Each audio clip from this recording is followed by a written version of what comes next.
there's a big international tournament coming up, but this channel doesn't care about that because the Faroe Islands aren't in it, keeping up their perfect record of not qualifying. Go team! But we did take part in a couple of friendlies just to keep other nations entertained. While a lot of Europe had their eyes on Spain and Portugal facing off, only for them to grind out a 0-0 draw, on the same night the two most northeasterly UEFA members met at the Tórsvalla in the Faroese capital. It's fair to say Iceland have fallen a little bit since qualifying for the 2018 World Cup, when they were ranked 18th in the world? Wow. But yeah, since then they've fallen into the mid-50s, losing 7 of their 8 games in 2020, and recently going down 2-0 to lowly Armenia. So their form was absolutely toilet as they visited the Faroe Islands for the first international friendly in the country for 17 years. The Faroes went toe-to-toe with their northern neighbours, and it was 0-0 for over an hour until Midtjylland's Mikael Andersson picked a very annoying time to score his first international goal. Well done, Mikael. The Faroe Islands did have the ball in the net in injury time, but it was bundled in via 2 or 3 offsides. Iceland's manager Arne Thor Viðarsson went as far as saying, in Icelandic, that the Faroese team were the better team in many areas of the pitch. Tack, Arne. Incidentally, Iceland's first ever unofficial international was in 1930 when they came to Tórshavn and beat the Faroes 1-0. So, full circle, and losing 1-0 to Iceland, nothing to be ashamed of, especially with a good performance.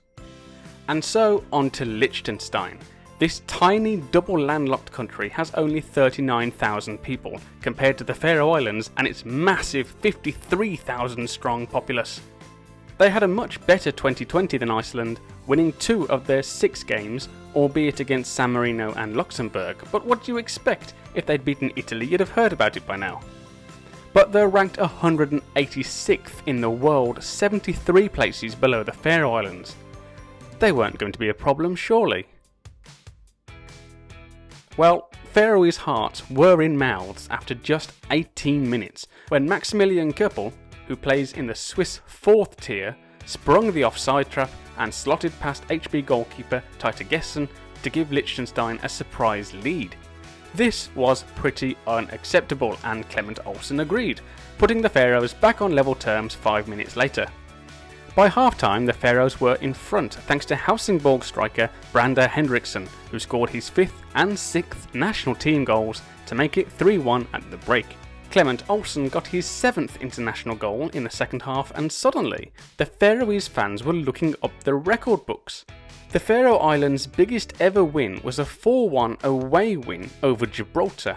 One more goal would be a new record, and I think they realised that as they spent the last 20 minutes playing as if they needed to score to avoid being annexed by Liechtenstein. And so, step forward Valjas Vilhjálmur Davidsson, who, with a 78th minute penalty, put the Faroe Islands into uncharted territory as they scored 5 times for the first time in a match. It puts an end to the run of 7 games without a win, and in some style. The only sore spot of the night was that it was done in front of an empty Tórsvalla, as fans were still not allowed back following the recent COVID outbreak. But with a performance like this, and history rewritten, there'll be many more good times in the future. One final note on this, I have to painstakingly translate Faroese news sites from Icelandic, because Google Translate doesn't have Faroese yet, which is sort of close enough to sort of get an idea of the articles. But what does this mean? Because apparently Brander has made a beard, and I'm sorry, that's just not news. When are we getting Faroese, Google? Honestly, this would help so much. The next match for the international team will be competitive. On September the 1st, they play Israel in World Cup qualification, and on September the 4th, it's the big one, Denmark come to town. This is followed a couple of days later with a game against Moldova. All of these matches will be played at the Tórsvalla, hopefully in front of fans, so home advantage in all 3. Thanks for watching, and I'll see you next time, back in the league.